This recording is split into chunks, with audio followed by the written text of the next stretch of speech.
what if West Virginia doesn't get into the Big 12 in 2011? You know, they'd already gotten turned down by the SEC and the ACC. Right. What if they don't get into the Big 12?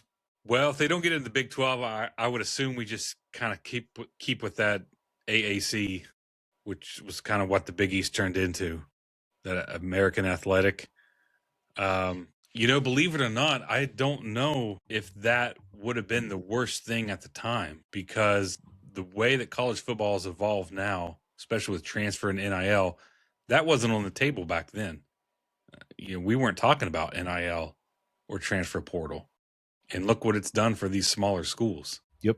So and what I'm trying to get at is I think we probably end up staying in the AAC, and we probably dominate because we're just a better program than a lot of those in there. I can't remember who was in there at the time, but it's probably similar to what the old Big East was. We're going to be the flagship program of the AAC. And then I think eventually we probably get a call from one of these Power 4 conferences when all this expansion starts happening. Like, we may have ended up in the Big 12 anyway, eventually. In place of one of the schools that got in. Right. This last time. With UCF, and I say last time. Before the Pac-12 thing, right? We might have gotten in with that group, Houston, UCF. Yeah. Here's what I think. I agree with you to a degree, but I also think, remember in 2014 when Maryland left the ACC for the Big Ten and Louisville got call to replace them. Had West Virginia not already joined the Big 12, maybe they get in the ACC in 2014 instead of Louisville. Yeah. Now they might take Louisville anyway. Yeah. I think at that point in time, West Virginia was probably a more attractive program than Louisville. Yeah. But the ACC needed a team because they needed an even number. Right. And Louisville, you know, a lot of people say, well, West Virginia doesn't fit academically, neither does Louisville.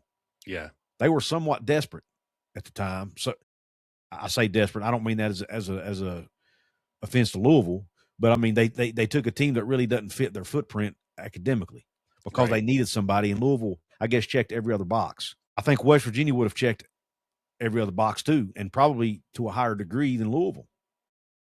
So does West Virginia get, I mean, again, it's a what if. Louisville may still get the call, but maybe they don't. I don't know. And what if Louisville gets picked? Because remember, Louisville was trying to get in the Big 12 in 2011, just like West Virginia was. Yeah, I remember that, yeah.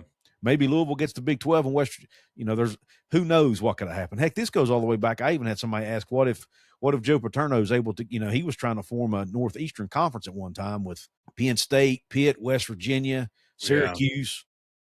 What if that had happened, right? Yeah. I mean, there's so many what if scenarios in the realignment world, man.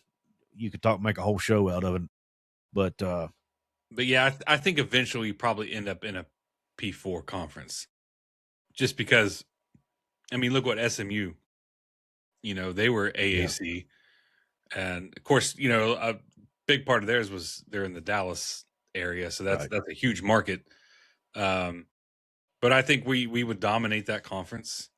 And when all the shuffling's going around, I think we probably end up somewhere else anyway. And who knows where that would have been, ACC maybe.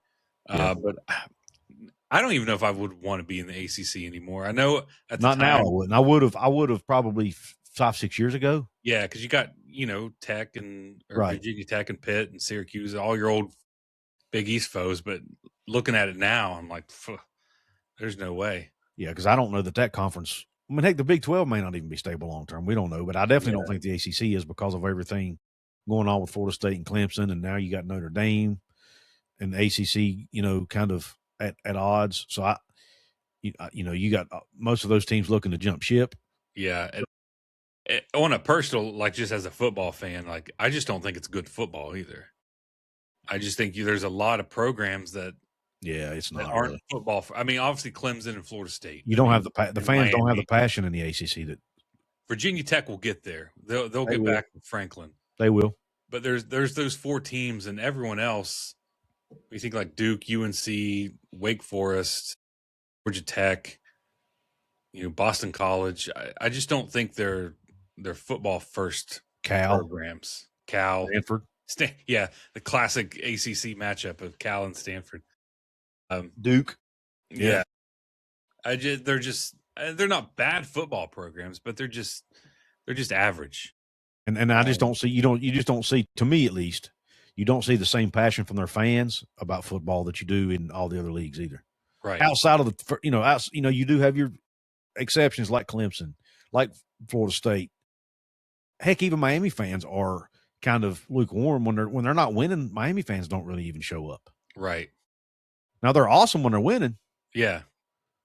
But I don't know. I'm like you, man. I think the Big 12 is where West Virginia needs to be, at least today. I think culturally they're a great – obviously we know the geographic challenges.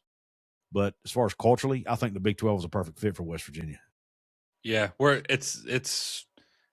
kind of right where we need to be.